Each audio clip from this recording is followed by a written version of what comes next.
Given just how packed with content and systems The Division 2 is, the initial hours of the game can throw a few too many things at you, which you wouldn't be blamed for not being able to keep track of, especially if you're new to the series or the genre. In this guide, we'll be taking a look at 15 basic tips and tricks that should make your experience a little easier and more convenient as you take back control of Washington, D.C. For starters, let's talk about some of the perks that you should ideally get before all others. Weapon slot. This is a very basic one, which is why it's perhaps best if you unlock it first. When you start the game, you'll only have one weapon slot, in addition to one slot for a sidearm. Unlock the weapon slot to, as its name suggests, unlock a second slot. It only costs one SHD tag, so it's quite cheap. Armor kits. Armor is extremely important in The Division 2, seeing as it now essentially functions as your primary health bar, so keeping your armor intact is vital for progress. At the beginning of the game, you can hold a total of 3 armor kits, which you can use to repair your armor, but the armor kit perk tree allows you to upgrade that thrice, with each upgrade allowing you to carry an additional armor kit.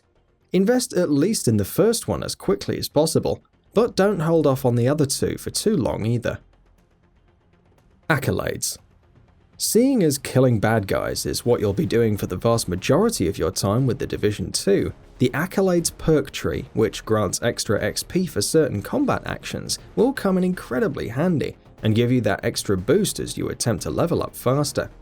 There are 5 accolade perks in total, giving extra XP for headshot kills, for killing multiple enemies at the same time, for triggering kills by destroying weak points, for triggering kills by destroying environmental objects, and for staying alive for a prolonged period of time.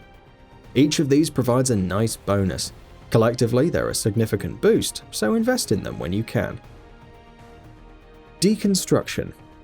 You'll be deconstructing a large amount of the stuff you have in your variety in The Division 2, more on this in a bit, so unlocking both the deconstruction perks is also a smart idea. The first one gives you a chance to yield extra materials while deconstructing, while the second one gives you a chance to land a rare material while doing so. The second one is quite costly at 5 SHD tech points, but it's definitely worth it. Don't sell useless gear. Speaking of deconstruction, the materials you get from deconstructing weapons and gear will be very useful, as that's what you'll use to craft more stuff. And seeing as crafting is one of the best ways to get better gear, deconstruction becomes even more useful. So if you find you no longer have need for some of your older stuff, don't sell it to a vendor to make a quick buck, deconstruct it instead. Trinkets. So how do you make money in The Division 2? Well, given that crafting will, for the most part, be your primary method for getting better stuff, money won't be too much of a concern anyway. But if you do want to sell some stuff at the vendor, sell your trinkets. You should collect these as you loot chests, bags, and boxes scattered throughout the world, and selling these in bulk can give you a decent amount of credits. Side missions. We've already spoken about the Accolades perks and how these are a great way to level up faster, but if you're looking for much larger lump sums of XP, there's a way to get those as well. What is that then? Well, save side missions for later. Side missions scale up with you, which means that if you ignore the side missions while you're low leveled, but then do them later on, they'll give you more XP. Start piling up side missions in the beginning and do them after you've hit level 10 or 15, and you'll get much more XP out of them. Returning to base. Every time you level up, you will, of course, gain SHD tech points, but to spend those, you'll need to speak to the quartermaster back at your base of operations. While having to sit through the fast travel loading screens every time you level up just so that you can spend your SHD tech can be tiresome, especially at first when you level up much more quickly. It's best not to ignore doing so.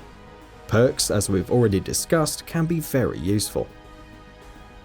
Field proficiency caches. You get more than just perk points for leveling up, of course. You also get a field proficiency cache. Each of these contains items and gear, and while these are rarely anything special, they're usually in line with your level and can be decently handy in some situations. If nothing else, they're good for deconstructing, so don't ignore these or forget about them. Open them as soon as you level up. SHD caches. We've mentioned SHD tech a few times so far, Obviously, SHD points are quite important, and though you can get them through story missions and some specific side missions, as well as by leveling up, there are other ways to get more of these as well.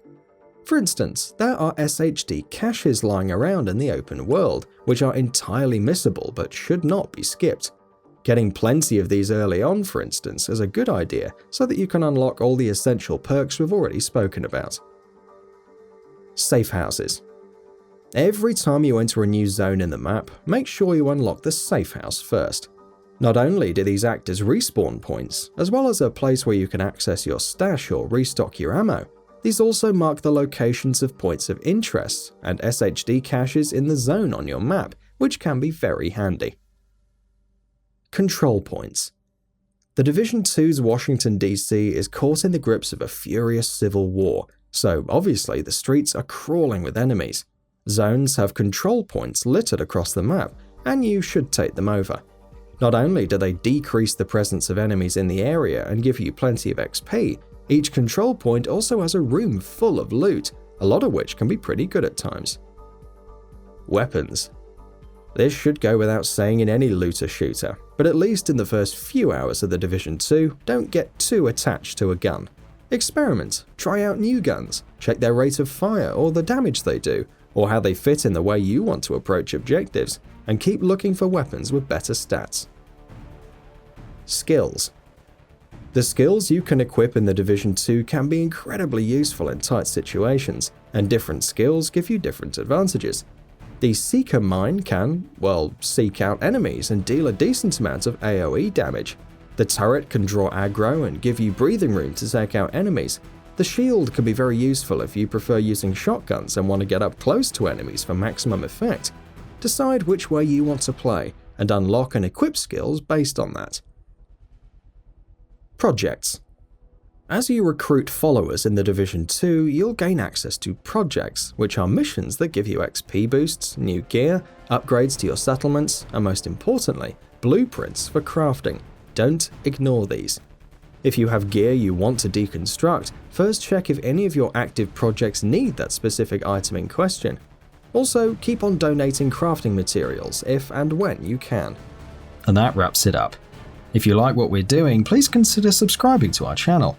We upload new videos daily, so make sure you don't miss them by subscribing. We appreciate your support, and we thank you for checking us out.